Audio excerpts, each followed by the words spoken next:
Hi, Jasmine. Thanks for joining. Oh, thanks for your contribution. Thank you so much. That's so nice of you. Thank you very much. I'm trying to set this camera up where it doesn't wiggle the whole time. I should have thought this through ahead of time. There we go, kind of, sort of. That works. Now my chair is off, though.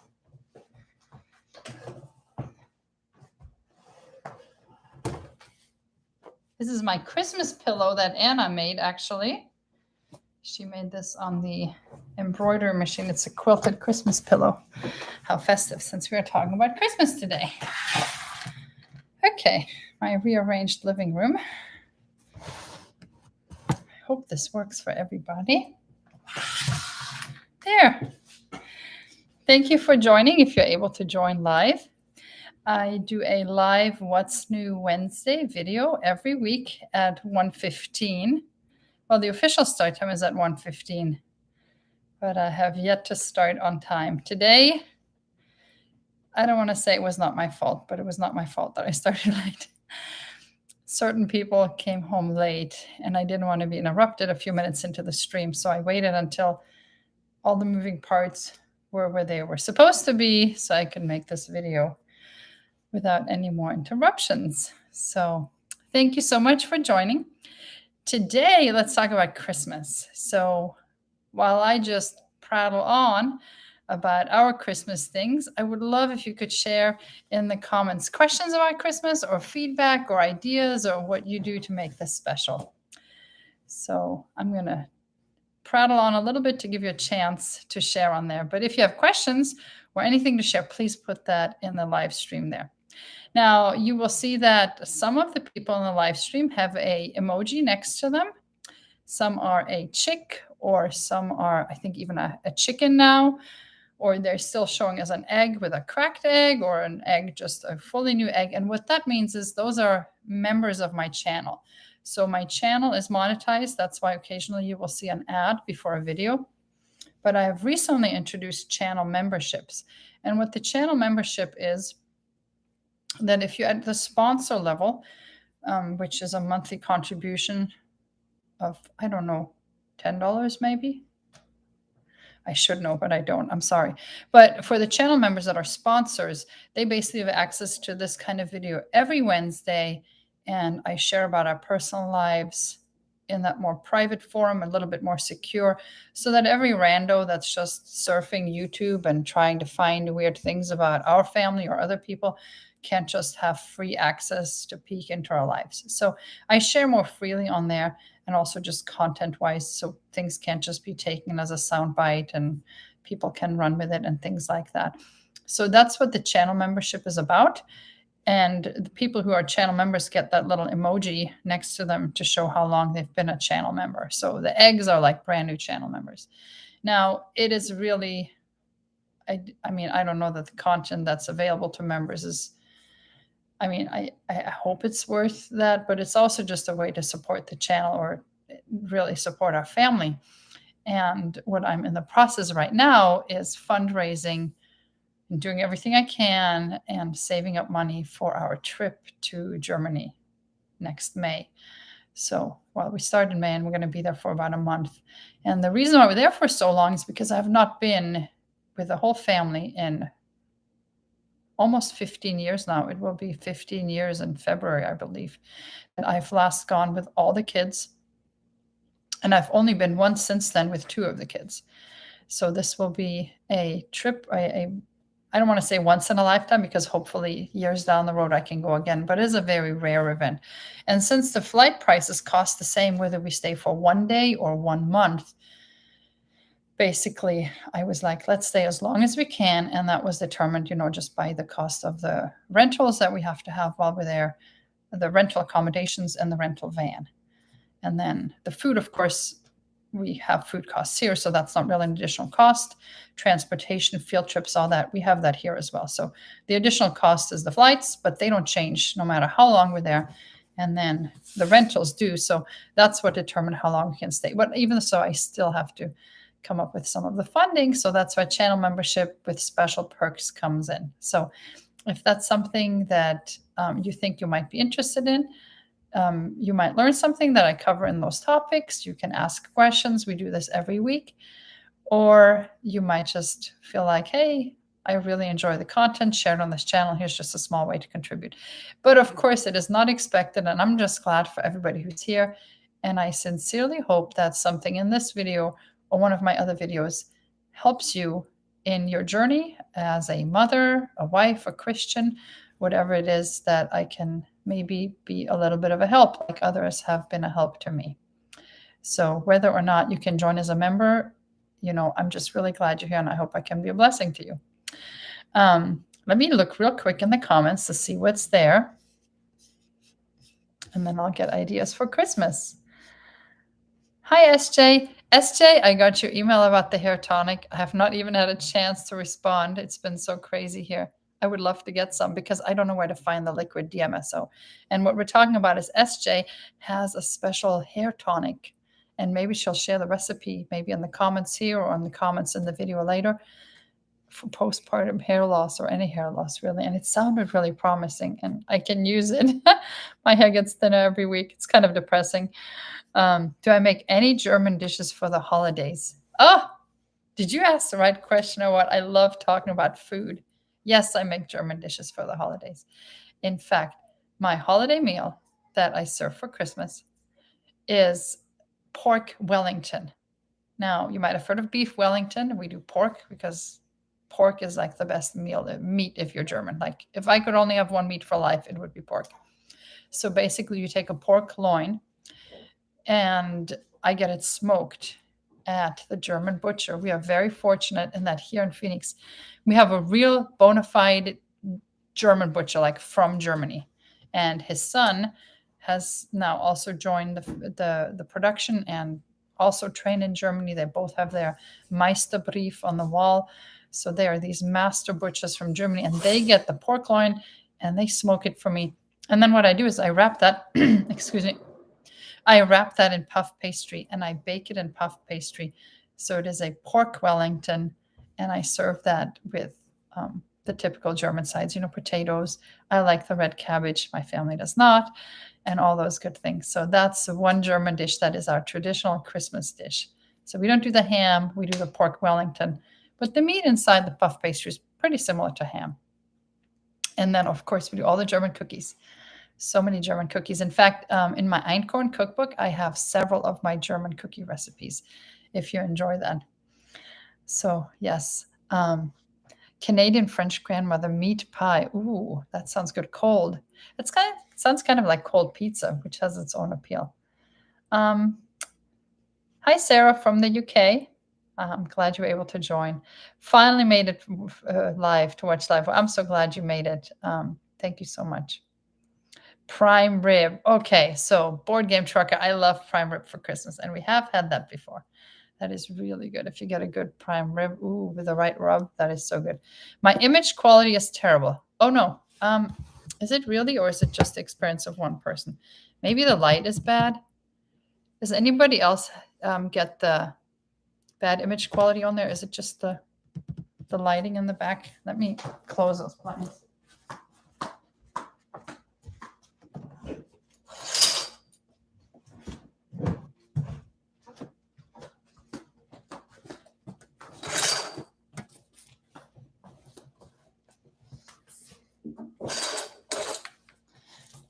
Or maybe this is really uncut. Maybe my camera is dirty. That could be it too. Let me clean that with a napkin. There we go. I hope it's better. I don't know. Prime rib on Christmas, yes. Croatia 1611. Wann können wir euch alle im Sommer erwarten? Wir fliegen am 20. April ab und fliegen am 22. Juni zurück. Und wir werden in Süddeutschland und in den 7 umliegenden Ländern sein. So if you are a listener from Germany or the surrounding areas and you would like to maybe get together or meet up, shoot me a private message. I think the best way to do that would be by email. I'm going to send my email address in here, but also it is aretheyllyoursblog@gmail.com. So all run together, aretheyllyoursblog@gmail.com. And we are flying out April 20th, and we are flying back June 22nd. And when I say we, that's myself, and at least 9 of the 10 kids living at home have tickets. My oldest son living at home right now is John. He's turning 18 this week. And he does not yet know where he will be at work-wise, career-wise at that time, so he can't commit yet. And then my oldest son, Solomon, who's 21, also wants to go for the full month. But that will also depend on whether he can get away from work and get all his ducks in a row. So at least 9 kids, but possibly 10, or maybe if I get really lucky, even 11 kids. And then my second oldest cannot get away from work. Isaac, he is all my adult sons are kind of workaholics, which is good, but it makes it harder for them to get away. So when I say we, it's me, and then the youngest 9 kids, and possibly some of the older boys. So if you want to get together, if you want to see where we're at, meet us in real life, not like I'm embarrassed to even say it like that, like I'm not a Kardashian or something, but if you've ever wanted to maybe meet in real life, that would be a good opportunity. And you have to excuse the dark circles under my eyes. I can blame it on the lighting, and I can blame it on Ollie. I can also blame it on my age. So Oliver is the Christmas baby this year. He is his first Christmas. So that's always a wonderful, special time. And he has, like all of my kids, figured out that the best time to have my undivided attention is at night.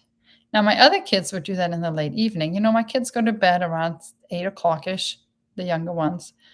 And then the little ones usually shine until 9 or 9:30, and they get that one-on-one time. Well, he's not like that. Oliver likes to get up at 6 a.m., and consequently, he falls asleep for the night, typically around 7 p.m., which is nice, except that he then likes to wake up when I go to bed around midnight or 1 and party with me for an hour or 2 in the middle of the night. So he did that last night. And it was fun. It was precious. We got some one-on-one time, but I also got some rings under my eyes from it. So is the picture quality still bad? Okay, it's okay as long as we can hear and still see you. That sounds like it's bad. The internet is bad. We had that issue last week, and it's because of T-Mobile wireless internet again. So I don't know. We'll have to see. I might have to switch to hotspot. We had that issue last week. Somebody could please tell me if the quality is bad. There's not much to see. It's just me talking in front of a camera with my dark rings under my eyes. So maybe it's good that the picture quality is bad as long as the sound is good. We can hear clearly, so that sounds good. You're having a half lamb leg this year. Wow, Sarah, that's I guess in the UK, lamb is a common meal. Yes, in the UK. Over here, that's kind of, the Navajos actually eat a lot of lamb. So YouTube can automatically change to lower quality. Oh, okay. Well, it's not that I don't want to include John. John wants to go, but his career is, of course, on the forefront of his mind. So it's up to him, of course, whether he can go or not, and it will be determined by his career. Could I recommend some good books? Christmas books specifically, not off the top of my head. I mean, A Christmas Carol is always fun, or if you can see it at a live performance. Did you say 2 months, June 22nd? So 1 month. I said April 20, didn't I? We're going from May 20 to June 22nd. Okay, so not 2 months, 1 month. May 20th to June 22nd. Why did I say April? I don't know. May 20th to June 22nd. Do all the kids understand German? So until recently, no. And that's just a shortcoming on my part in teaching them, failing to teach them German. It's difficult to get kids to listen in their native tongue. If you have kids, if you have toddlers, if you have teenagers, I mean, you can repeat yourself 4 or 5 times and it still just goes right over their head. So it's frustrating. But if you speak to them in what they consider a foreign language, even more so. So I guess if I'd spoken from birth with my oldest, then that wouldn't have been an issue. But after I left Germany, I did not really have much of an interest in speaking German or connecting with my German roots, as it were, for probably the first decade. I was really, and still am, really glad and thankful to be living here. But as I get older and I realize the value in teaching that to my kids, now it's hard, and now it's a foreign language to them. But I have been, for the last month and a half, 2 months, making a concerted effort to do German class with them every day. So we play like bingo with vocabulary cards, and they also take some out-school classes online for German and things like that. So they're actually getting really good at it. They are understanding a lot, and they are often now even actually speaking to me in German when they want to say something, rather than me speaking to them in German and them answering in English. They actually make an effort, and they're really motivated to speak to me in German. So that's really encouraging and exciting. So hopefully by the time we go in May, not April, they will be even better at it. And hopefully by going there for a month, that will push them past that point. If you've ever learned a language, you know there's a tipping point. But once you're past that tipping point, you can just keep listening and reading in that language, and you will learn more and more, as opposed to before the tipping point, where it's a lot of struggle and effort. And once you get past that tipping point, it becomes like a self-propelling motion, and it picks up speed. So hopefully they will all be there by the time we go on this trip, and when they come back, they'll be fluent. So yeah, family reunion. So we will have a lot of family reunion. I've had it set up to see all my family in Germany and in Hungary and everything in between. And I'm super excited for that. Am I planning on coming to northern Germany? The farthest north I will be going is Frankfurt. I mean, possibly I might go as far as Cologne if Solomon is there, because he really wanted to see the dome at Cologne again. You can see it from the train station. And he wanted to see that again, the outside dome. It's that iconic image.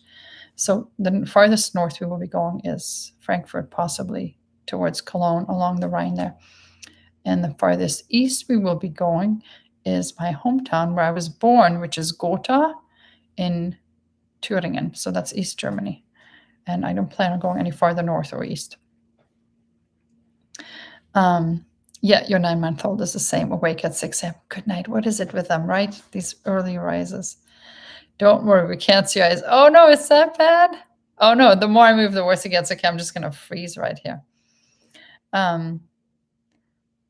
Pastor Anderson brought you to the Lord, and now I have a family and go to a wonderful church.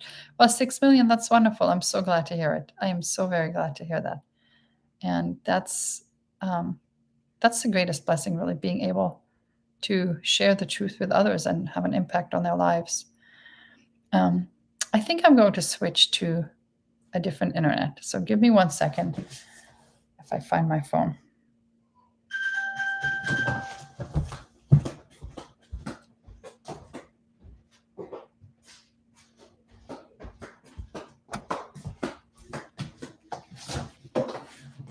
I'm afraid to touch the screen because last week when I did that, I messed it all up. So I'm just going to, hopefully the phone will just automatically connect me. But if not, it's just going to have to be this bad quality, and I am really sorry. Okay. Oh, what? Capped at 144? That's really bad. I am so very sorry. What do I think about baby-led weaning? Just in a nutshell, I think it's fine. And that's a great topic for another time. Do I speak German with the children? I am increasingly now. Yeah, your kids don't talk Thai. And see, that's what I mean. It's difficult to teach them 2 languages at the same time. Okay, how long did I take a break from homeschool for Christmas? That's a good question. 2 weeks, always 2 weeks. So this year we're doing the week before Christmas and the week between Christmas and New Year. That's just how it works out this year. And we will finish up week 18 before we start Christmas break. So we'll be exactly at the semester mark. And then we will pick up after New Year's Day. And that will allow us to get done in the first week of May. And that will be nice because we leave in the 3rd week of May. Am I still using the ACES PACES? I am for some kids. Some of my kids like the backup video lessons, and some do the ACES PACES. But those are the 2 that we use. Oh, your granddad was born in Gotha. Have a laugh. That's wonderful. That is so wonderful. I wonder if our families have ever met or connected. Do I speak or teach Hungarian language also to my children? Am I German or Hungarian or both? I am both. My dad is Hungarian, my mom is German. I was born in Germany, but when I was 6 months old, my family moved to Hungary. And I lived in Hungary from the time I was 6 months old until I was almost 8 years old. When I was almost 8 years old, my family moved back to Germany, and this time, instead of East Germany, to West Germany. And this was 3 years before the wall came down in 1986. So then I lived in West Germany and in southern Germany from 1986 until 2000, when I met my husband. Well, when I married my husband, we met in 1999. That sounds so long ago now. So I'm half German, half Hungarian. I don't speak Hungarian with the kids. My Hungarian is pretty rusty because I was only 8 years old when we moved away from there. I understand it fairly well. The grammar comes naturally, but I lack a lot of the vocabulary. So I have been practicing my Hungarian vocabulary because my dad, even though he now lives in Germany and speaks fluent German, he is a dyed-in-the-wool Hungarian, very proud of his heritage, and I know he will be so happy if I speak more Hungarian with him. And that'll make him happy. It's pretty difficult to learn, so I've not tried to teach it to the kids. But some of them have said that once they get better at German, they do want to learn Hungarian. My sound is good. Okay. I'm going to listen as a drive. Well, safe driving.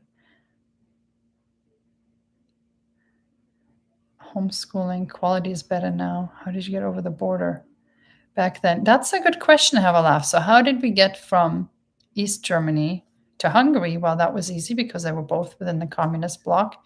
How did we get from communist Hungary to West Germany 3 years before the wall came down? Well, it's kind of a sad story. My mom and dad divorced when I was, I think, about 3 or 4 years old. And my mom met an engineer who was from West Germany, and he was working in then communist Hungary. And she met him at work. She was working as an interpreter at this factory where they had brought in German engineers to get the factory up and running. So that's how she met him, and they married, and that's how we were able to move to West Germany even before the wall came down.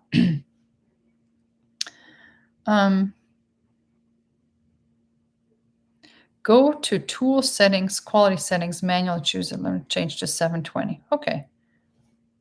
I'm not touching that screen though, because last week I messed it up. Okay, so let's talk Christmas. And speaking of Germany and Christmas traditions, I have to show you right behind me on my coffee station. I have this wonderful German contraption. And this is called a Christmas pyramid, and it's made of wood.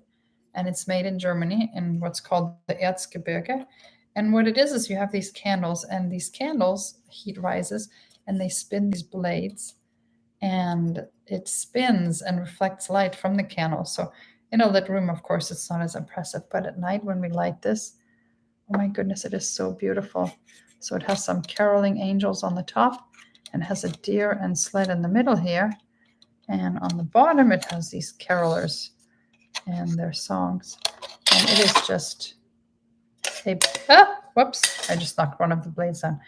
It is just absolutely gorgeous. You can find this on Amazon if you just look up Christmas pyramid, or maybe I can share a link below. That's one German tradition. Another German tradition we do in our family is Advent calendars. And Advent means arrival. And that's just a way that we look forward to the arrival of Christmas. Sometimes people say it's a Catholic tradition. I don't think so. Everything the Catholics do can't just be claimed as being Catholic. It's just a looking forward to the birth of Christ and that celebration. So an Advent calendar, you get to open one little door or one little package every day leading up to the 24th typically, although some of the American ones go all the way through 25. And when I first came to the US in 2000, they were not a thing here at all. I had to actually hand make the Advent calendars for my own family. Now you can buy them everywhere and pre-buy them. In fact, I have one here this year. And this is one of our traditions. This is a puzzle. And it comes in 24 little boxes. And each box contains 42 pieces. And it builds each day one part of this puzzle. So we did this one and then this one. And today we've built it this far. So this is just a really nice thing. But aside from that, even before these became a thing, one of our Christmas traditions is to have a puzzle out on the dining room table. That's a Christmas themed puzzle, typically like a 500 piece or 1,000 piece. And we will build on that as we walk by. Every day, people will add a few pieces here or there. And there are so many wonderful Christmas puzzles. So there's one right now on my dining room table on one of those puzzle boards that you can get. Let me see if I can turn this around briefly. Well, you can kind of see it there in the background.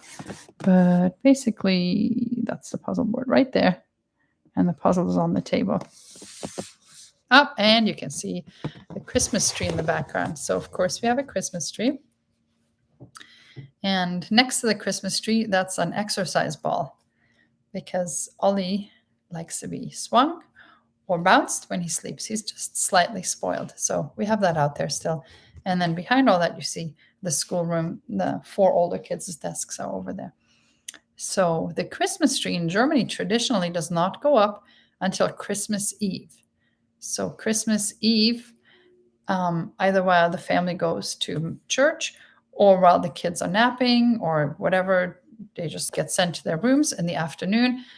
Mom and Dad put up the tree and put the gifts under it.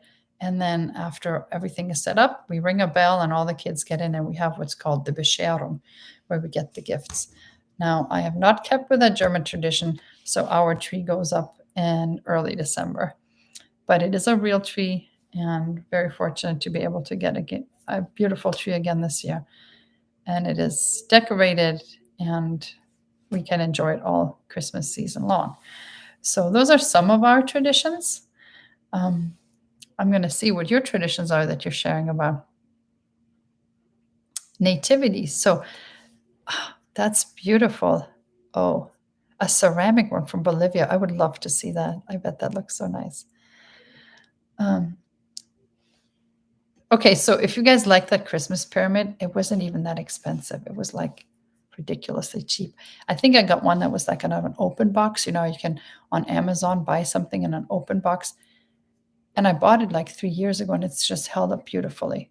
So if you look on German Christmas pyramid, I think is what you want to search for.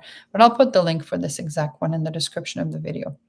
Do I have an Adventskranz? That's a really good question. So an Adventskranz is a Christmas or an Advent wreath, and it has 4 candles.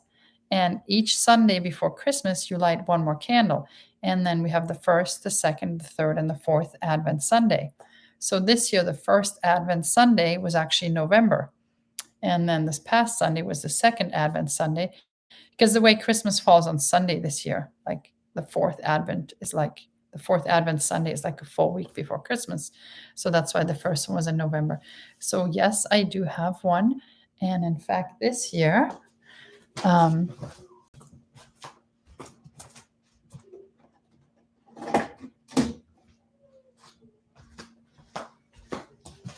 have one made of Legos. And you can see one of the candles is a little taller than the other, because this one was the one from the first, so it's been burning longer, and this one is still a little bit taller. And we got a little Christmas Advent wreath. So we add a candle every Sunday. So this year, that's what we have. In fact, on my piano right now, we have like a little Lego Christmas village set up. That's been really fun. I mentioned before that Arizona recently passed what's called the Endowment Scholarship Account legislation, ESA legislation. And what that does is that it allows educational spending to stay with a student, not the school system. I'm going to set this aside before I break it.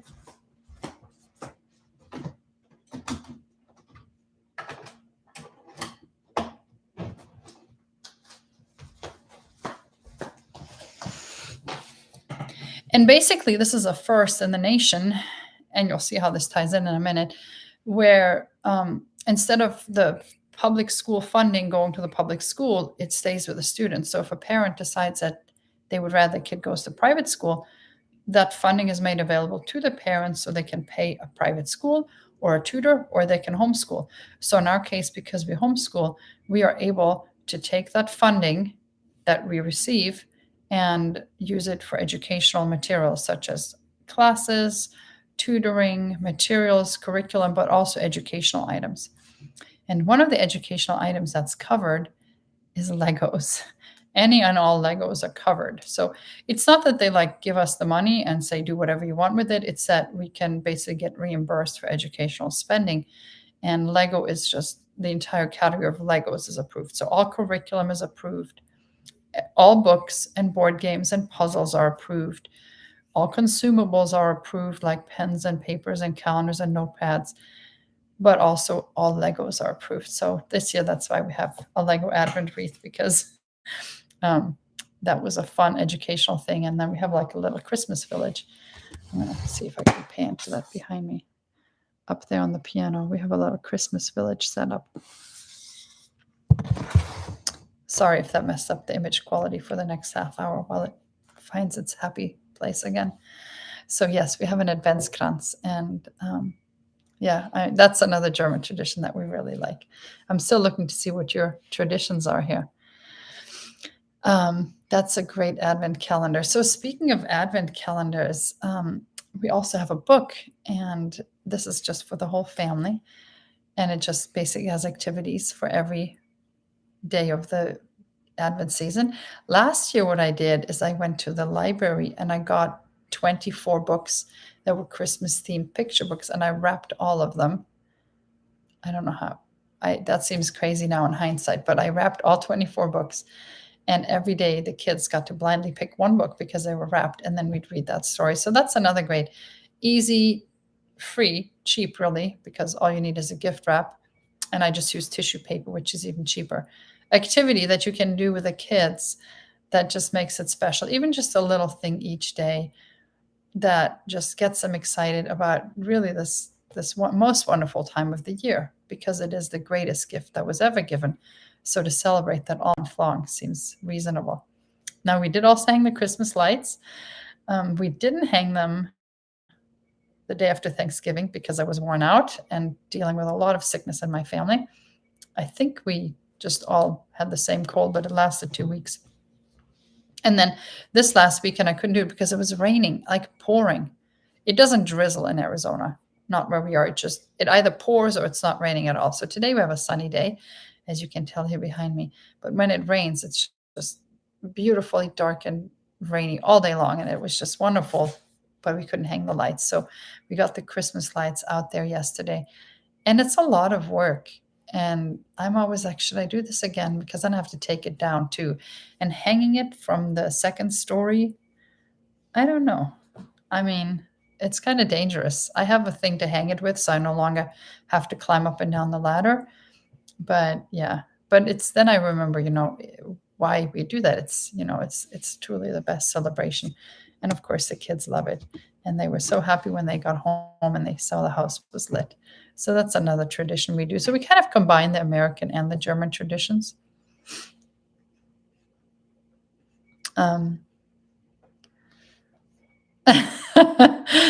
Oh, Sarah, that's funny. A bauble that didn't fit on the tree. Yeah, it kind of does look like that, the exercise ball. It fell down. Yes, waiting for the third Advent. That's right, 3 candles. The Lego wreath. Oh, it's super fun. All the Lego stuff for Christmas is wonderful. And if you have a Lego store nearby, if you're not ordering on Amazon, if you have a Lego store, they have so many great add-ons. Like if you buy, when I shop there for this and other things that I'm giving as Christmas gifts to the kids, they just threw in like 3 or 4 different free sets. And with each purchase, so I ended up with like 12 free sets, and I gave some to the neighbor and I gave some to the cousins, and yeah, just wonderful. They just giving away so many free things. So if you have a Lego store, that's a really good place to be buying the Legos right now. Your house looks so pretty. Thank you. I love my house. We are so blessed. I love having a beautiful home, and I try to keep it neat and peaceful, just because with 12 people going through here, it's chaotic enough. So to have this front room nice and to try to keep it organized, I enjoy that. Yes, have a laugh. Oh my goodness, do I wish you could homeschool in Germany. So for those of you who don't know, Germany does not allow homeschooling. And it's not just that they don't allow it, it's that they actively persecute families that homeschool. As in, the police will show up to your house and take your kids to school in a squad car if you don't send them to school. And if you continue to not send them to school, you will be fined. You could have your parental rights terminated and all sorts of horrible things. There are, I believe, about 600 families in Germany that homeschool underground, but I can't even imagine the stress of that. It's beyond the pale. What a lot of, well, not a lot, but what I know some people do is that they live just outside Germany, so just across the border into France, and they commute to Germany to work, but they live in France. And France, it's homeschooling is legal in other European countries. It's very much frowned upon anywhere, but it's technically legal, so people can get by with it, even though I'm sure they get made fun of and have their eyes rolled at them. So I am really sorry for the persecution that my countrymen endure in Germany because homeschooling is illegal. And the reason for that they give for why they don't want homeschooling is because they don't want parallel societies, which is kind of scary that they just want everybody thinking along the same lines. And they can't allow homeschooling because they want everybody to have the same set of values. And they say it's because they want to ensure that everybody has like the same minimum of values, but really it's just because they want everybody to have kind of like the same mainstream view. And it's very, very sad.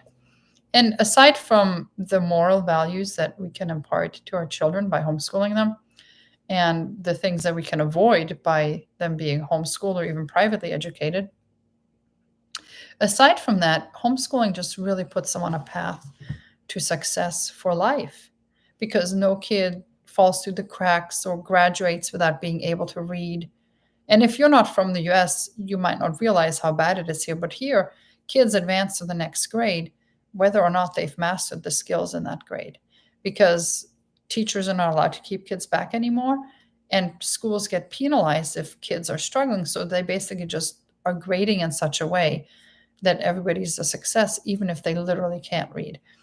So by homeschooling, the kids never fall through the cracks like that, but they're also more flexible. All three of our now adult sons were able to work while they were still in high school, because basically they could work in the daytime and then do their school in the evening or afternoon, as opposed to kids in school. Well, number one, they spend twice as long in school every day as my kids need for their schoolwork, but then also they're not flexible. They can only get evening or weekend jobs, whereas my kids, by the time they graduate, and all of them have graduated early, they are able to be more flexible and already build that career path. And it really brings dividends for life. I believe that was one reason why our oldest at age 21 is now a homeowner. I'm really, really proud of him for that. He works very hard. So he of course worked for that himself, but he was able to, because by the time they turn 18 and can legally take on a lot more jobs than as minors, is because they can already build that career. So there are so many implications to homeschooling. It's educationally superior, of course. It's morally superior, but even just practically speaking, it is just so much more wonderful to be able to do school on our timeline, start early so we can take a month-long trip, or start late if I'm having a baby, or, it's just, it's taking child rearing out of the conveyor belt mentality and taking it to the a la carte mentality. And basically, instead of just having to go to a buffet, or no, I'm sorry, instead of just having to eat the dish of the day, it's kind of like we get to a buffet and we get to pick and choose what we want to eat and when we want to eat. And all the best things are available to us, so we get to choose that. And I like to say that here in the US, we have the best of everything and we have the worst of everything. And we really do. When it comes to food, we have the best access to the best food in the world at the cheapest prices, but we also have some of the worst food in the world. And when it comes to medical care, we have cutting edge medical care that is not available in other parts of the world. And we have access to that, but we also have some of the worst medical care. So the deciding factor between whether you get the best end of things or the worst end of things is you have to advocate for yourself. You have to know what you want and you have to make sure that you get it. but it's available and we are free to get it. As opposed to in other countries, like maybe European countries, their bad is not as bad as ours, but their good is not as good as ours, and they don't have the same choice. They kind of all have to force into the same program. Whereas in the US here, we have the freedom to pick the best if that's what we want, and we have access to that. So that also goes for the schooling, and to have that freedom is just a huge blessing. And now with this ESA thing, which is only in Arizona so far, there are some other states that are trying to copy that legislation. It is just a huge blessing. Now, I'm not in favor of public education being funded by the government. That's a huge drain on the system. But the fact of the matter is that it has been free for, I don't know, probably going on 200 years now. So I don't expect that to change anytime soon. So if they're going to pay it, then I would rather that the educational dollars stay with the student rather than continue to feed a corrupt public school system that squanders those funds. Now, we don't even get nearly what the public school gets. In my school district, which is the Kyrene School District, students in Arizona are allotted $15,000 per student per academic year, which is outrageous. You could go to ASU, one of the biggest universities in the country, for that kind of money. And for all that money, they're literally turning out people that are half illiterate. So we don't get that much. Half of that comes from the feds and half of that comes from the state of Arizona. So the legislation that was passed on the state level only affects the Arizona half. And then we don't get the full Arizona funding. We get 90% of the Arizona funding for my school district. And the incentive for the state is that they save money. They save 10%, which of course is significant given the amount of students they're talking about. And it also incentivizes the public schools to actually have to put in an effort to retain students. Because once you realize, okay, I can still have my kids educated for free, as it were, and I don't just have to send them to public school. I could get those funds and send them to a private school or have them home tutored or homeschool them myself. So that kind of gives a financial incentive to the public schools to step up their game and to, I can't even say stay competitive because they're not, but maybe become competitive.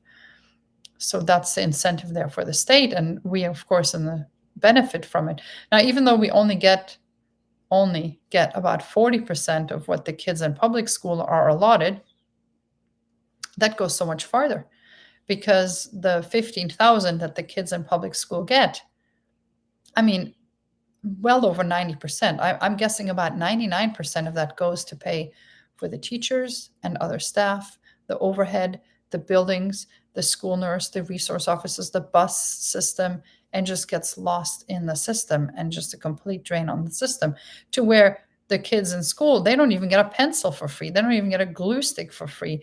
If they go on a field trip, they have to pay for that. Whereas the part that we get, well, none of that pays for me. None of that pays for my house. None of that pays for anything that's not strictly educational. So it truly, really goes only towards the student's education, not a school building or a gymnasium or any staff at the school. And they, with their 40%, get so much more. They probably get 40-fold what the kids in public school get. So it has been a really exciting program for us. They are now, in the past, we've always done things with the kids, but it was kind of limited by how much we were able to offer. Whereas right now they can all take music lessons, which they've been wanting to do. And some of them are doing martial arts, some of them are doing theater, and we are just able to do a lot more than we have been in the past, or all of them consistently, rather than, okay, you have to choose. So it's been a huge blessing to us.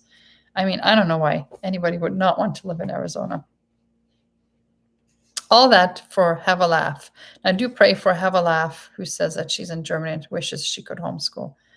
And I truly feel for you. I truly feel for you. Could you leave in the comments where in Germany are you? Have a Laugh. That would be interesting to know.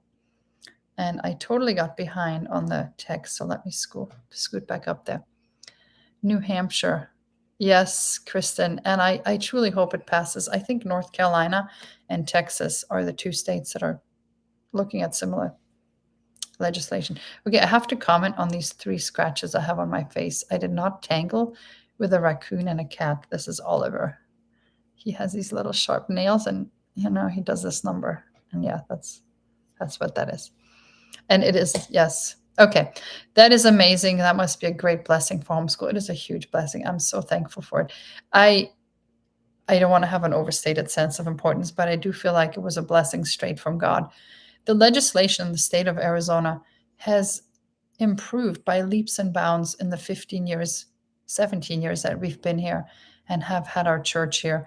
The legislation just keeps changing, improving in our favor. And this is yet another step. And I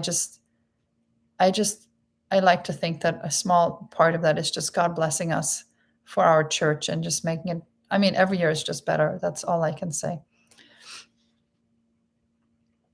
We moved from Arizona 2 years ago. I told my hubby we need to move back. Yes, you do.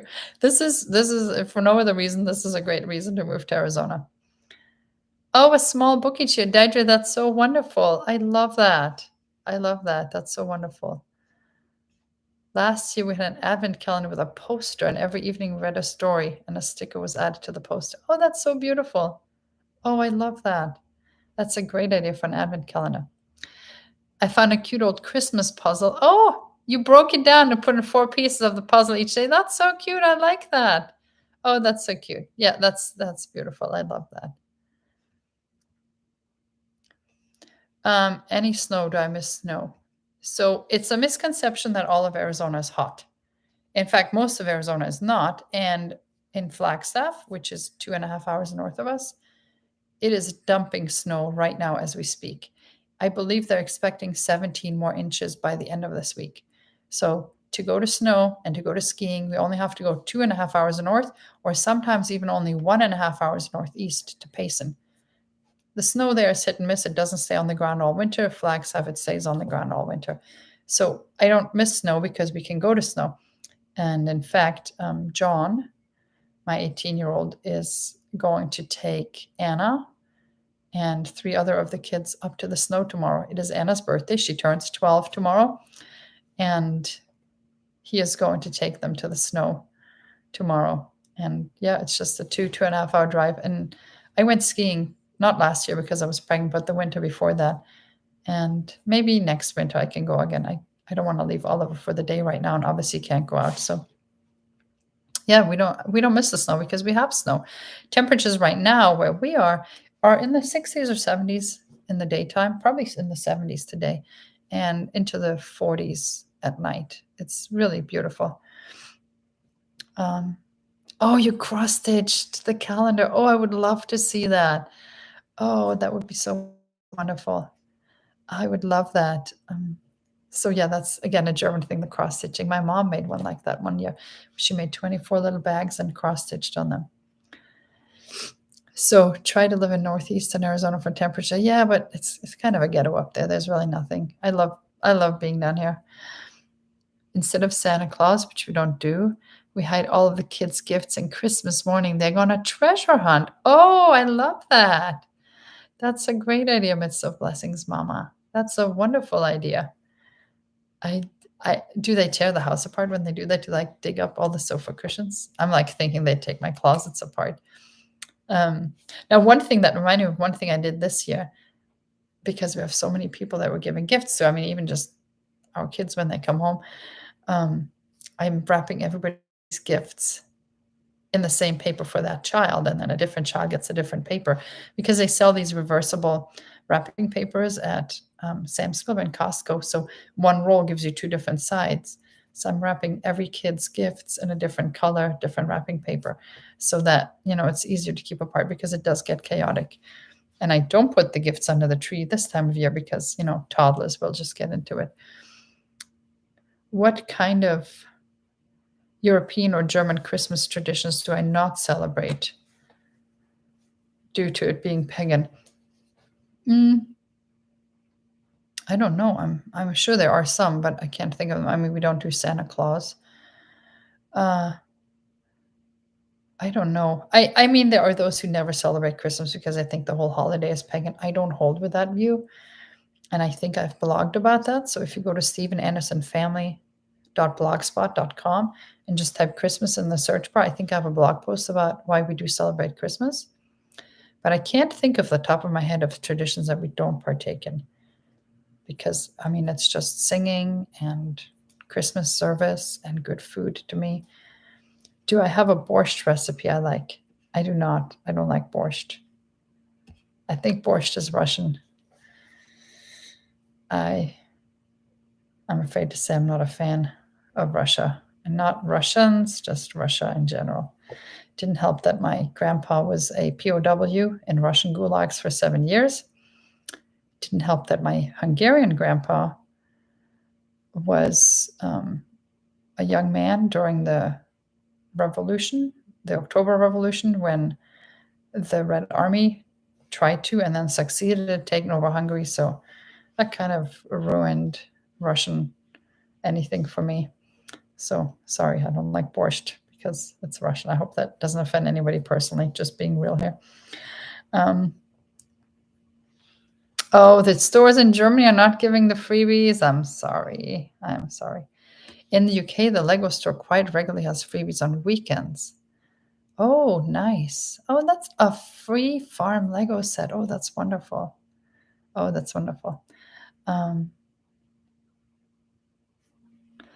Okay, the Advent wreath. Yeah.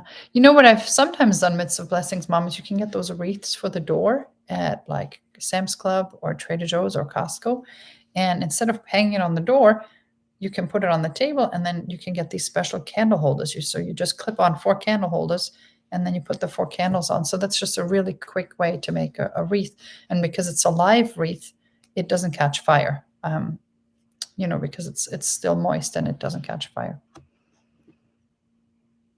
They do crack down on real Christians, even unable to really preach the Bible. Regards to Anselm's when you see him. Yes, so Anselm has been at our church because of the backlash he faces in Germany. I can't say too much on here about that because I don't want my channel to get nuked. So academically, yes, Germany does have a good school system. I will say that. And I think one of the reasons why it's so good is because everybody doesn't go to the same school. They have 3 different schools for, I guess, typical kids would be a way to say it. And then if kids have special needs, they go to a separate school altogether yet. So they have really 4 different systems. So everybody is better served because it's more tailored to them. So academically speaking, it is a great school system. I got a first-rate education there. I mean, I got a lot of junk along with it, but academically speaking, it is a very good system. I do believe that the standard has fallen. I am absolutely believing that. I'm not surprised.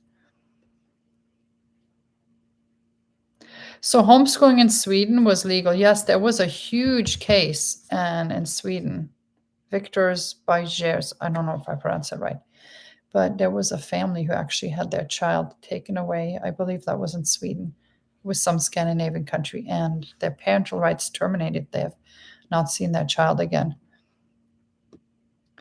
Do homeschool kids get the tax money funding directly instead of it going to the school? It doesn't go to the school. They don't get it directly. It's basically put in an account for them, and we have access to that account. And we can either spend that money indirectly by going through a portal where we can order things from places like Amazon and homeschool sites, or we have a debit card that links to their scholarship account, and we can use that at certain approved stores or on approved purchases, or we can even use our own personal payment method and submit a receipt and get that reimbursed. So there is oversight. There's only certain categories. Every item that we spend has to be accounted for, but they are incredibly generous in what they allow.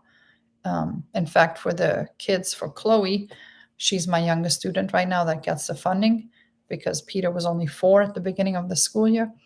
So for her, I was able to get an indoor jungle gym.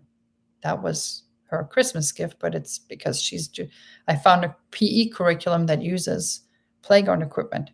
So that's this curriculum I submitted. I was approved for this indoor playground, and it's in our game room downstairs in the middle of the room. And the kids have loved that. All the kids are, well, obviously the older ones can't go on it, but that's been a great blessing. So yeah, it is pretty cool.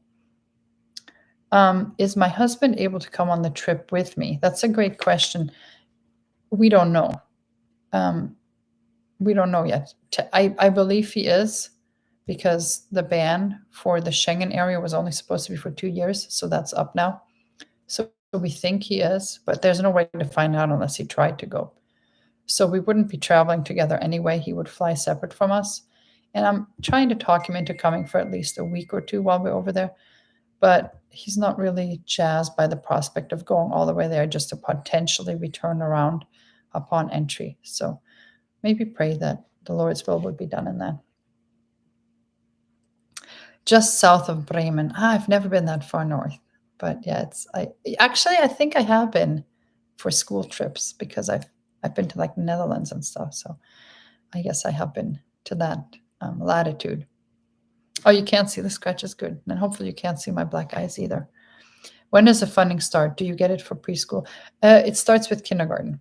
So Peter turns 5 in January, and I could say that he's in kindergarten now, but basically you get it from K through 12th grade. So if I said he's in kindergarten now, then he would basically, he's not in kindergarten, but if he were in kindergarten at age 4, then it would run out basically when he's 17, because then he would be in 12th grade when he's 17. So I could start him technically when he turns 5 in January, but I'm going to hold off until he starts kindergarten in the fall. When does the funding start? Do you get it for preschool?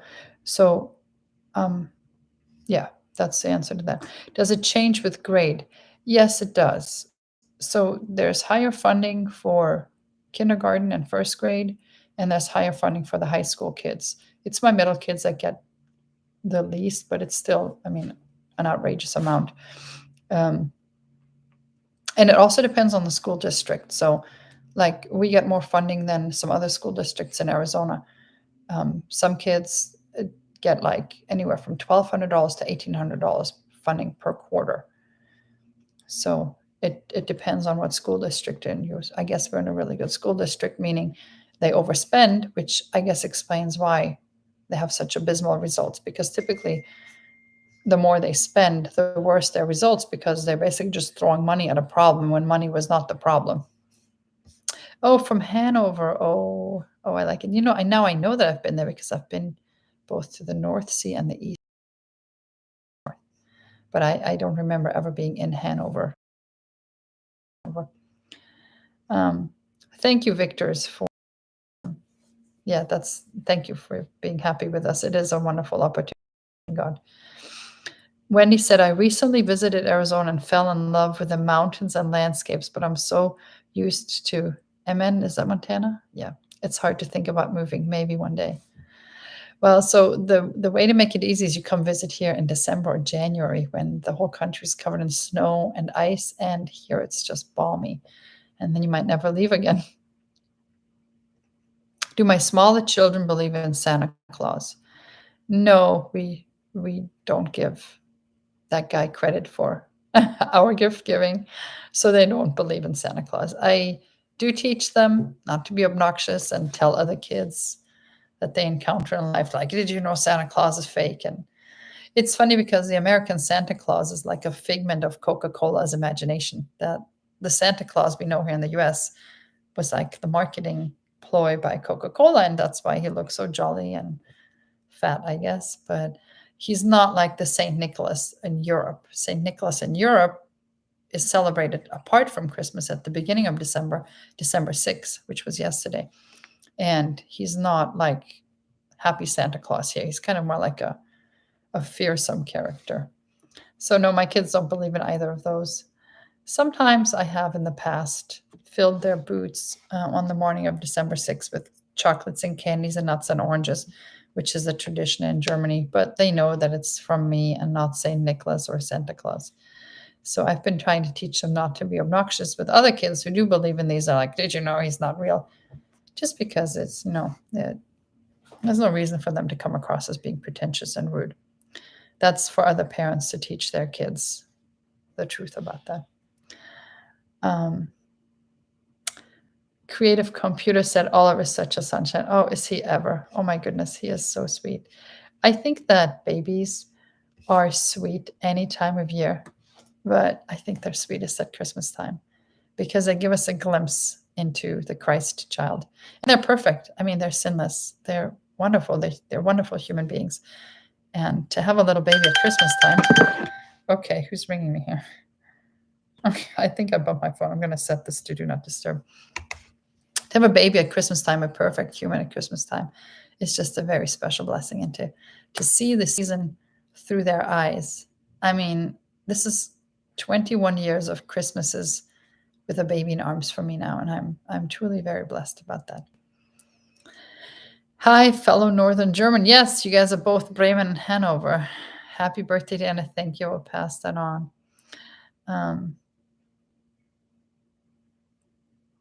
Yes, different gift wrap for per kid. Yep, that's so Maibaum. We don't have Maibaums here, but yeah, that's a wonderful tradition.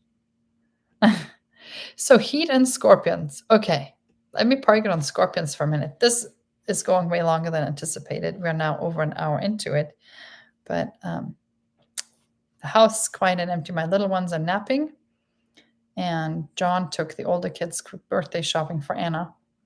I don't know. We have 364 days in the year to buy birthday gifts for the birthday child, but somehow it always comes down to the day before. So it's nice to have teenagers that drive. So he took the kids birthday shopping. So it's nice and quiet. So I'll just keep going, and sorry to prattle on. But yeah, what was I going to say? The scorpions. Okay, people have an unreasonable fear of scorpions. If you've ever been stung by a bee, that's more dangerous and more painful than getting stung by a scorpion. And I've been stung by both, and I can say that. Now, the bee sting is more dangerous because literally nobody dies from scorpion stings in the US, not the kind of scorpions we have. The only way that you could ever die from a scorpion sting if you have an anaphylactic allergy to scorpion venom. The venom is not poisonous to the normal person. You would have to have an anaphylactic reaction to it. Or possibly if you're a very small human, like a baby, and you get stung multiple times all over your body, then you could have a systemic reaction, and that could be dangerous. But I don't believe anybody has died ever, or maybe like once ever since I keep track of this, from the scorpions we have here. But about 50 people each year die of bee stings because a lot more people are anaphylactic allergic to bee stings. In fact, my son Stephen is allergic to bee stings, and he's ended up in the hospital because of a bee sting before. So it hurts like a bee sting or less, depending on how good the scorpion gets you.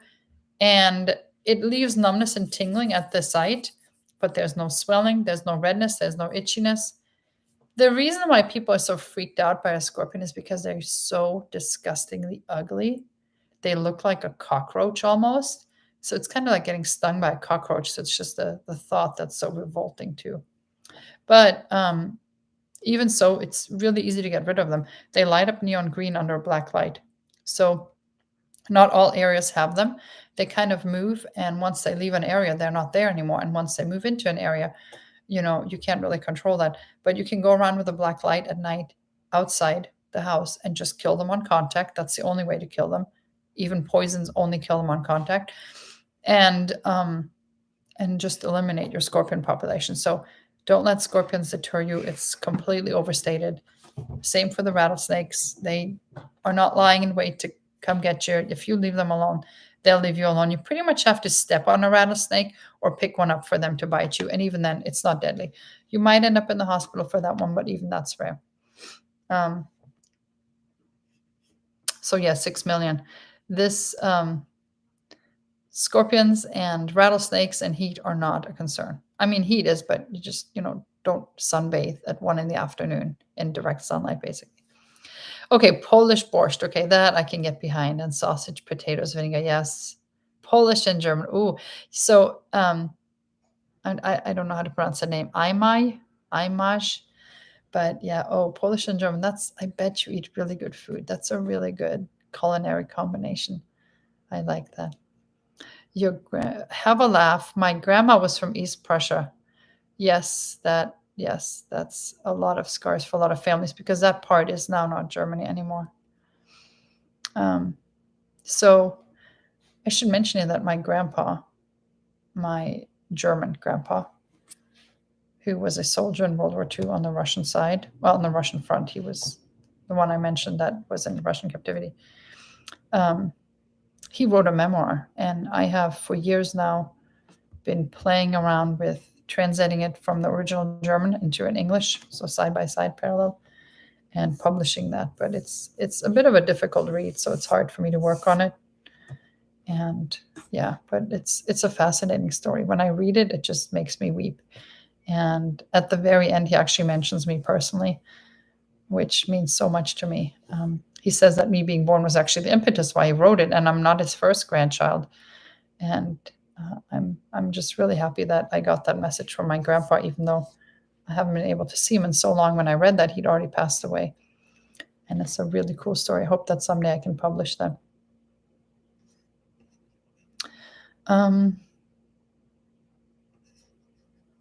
Yeah, clip-on candle holders for the wreath. So they're metal clip-on candle holders. In fact, you can buy them even to put on your Christmas tree.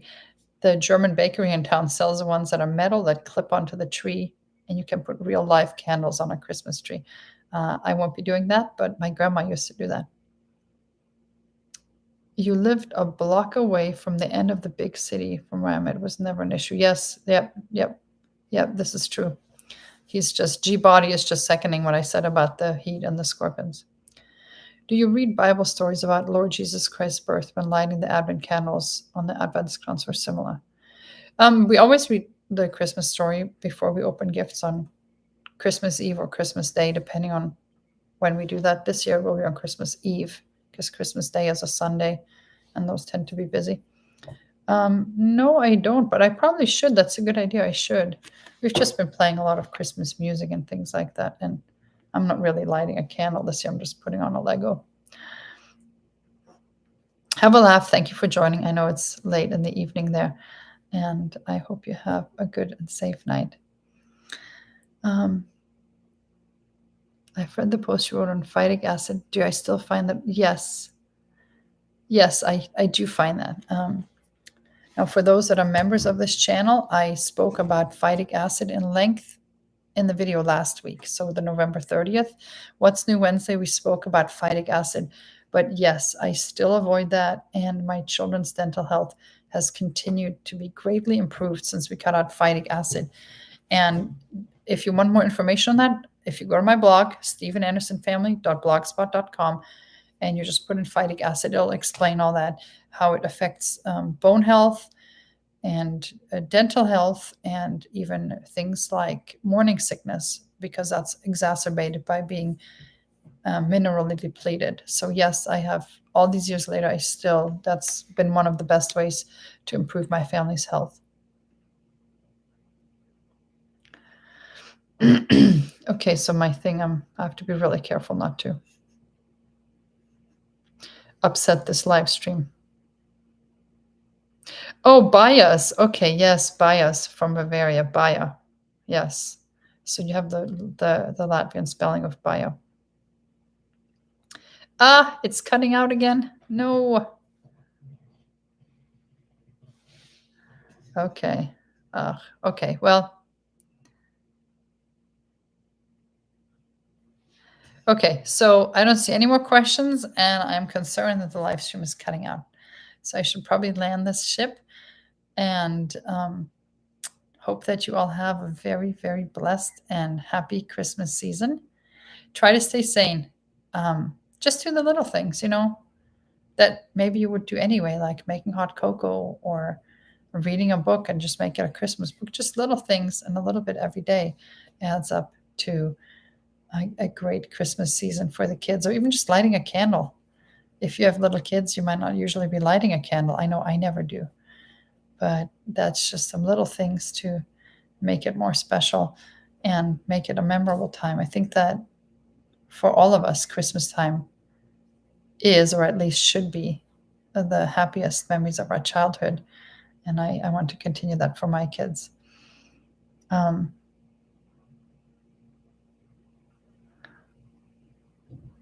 Okay, before I go, okay, psych. I'm going to do a slide encore. The nativity, I didn't mean to speak about that, so I will mention that, and then we'll land the plane. So let's give it 5 more minutes. So nativity, I know that a lot of people don't use nativities and other people do. I don't think it's a clear-cut issue. I think that some of these issues are up to personal interpretation.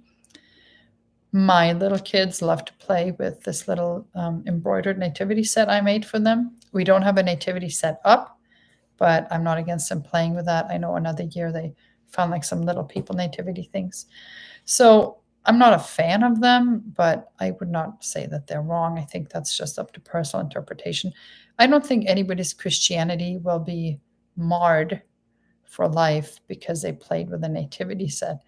The idea of why it might be wrong is because you're making an image of Christ. So by playing with or having up this image, then it's, some people might interpret that as having an image of Christ or idolatry. But, by that token, you couldn't have any figures like a Lego figure or maybe my carol is here or even a doll. And there are people who are of that persuasion. I am not one of them. So I think nativities are fine.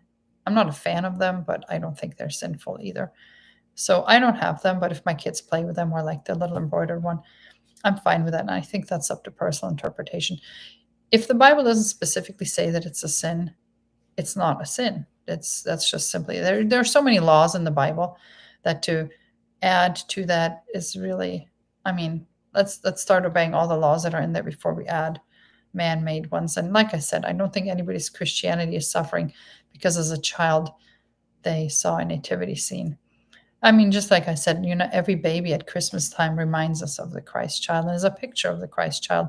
Whether we do that in a live nativity with a real ox and a real donkey there and maybe real sheep and real people, or whether we just look at the sweet little baby in our lives and we just are reminded of the Christ child. That this child is created in his image. So no, I don't think they're wrong. I'm not a fan, but I don't think they're wrong. And then the other question I was going to answer, how often do I go live? I go live like this every week from 1:15 to about 2 o'clock-ish. But that's only for members of this channel at the sponsoring level. And the reason being is that I share a lot of personal information that I don't want to make public. I'm going to, starting today with this month, make the first Wednesday of every month, which is today, and then in January, I don't know what date it will be. I guess that would be January, January 4th. So January 4th would be the next one that's publicly open to anybody, just like this one.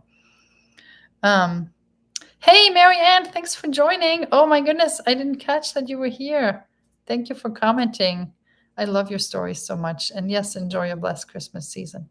So I hope I answered all the questions. If not, leave them in the comments below for this video and I will get to them later. But thank you so very much. I hope you have a blessed Christmas season. And I hope to see you back here really soon. Thank you.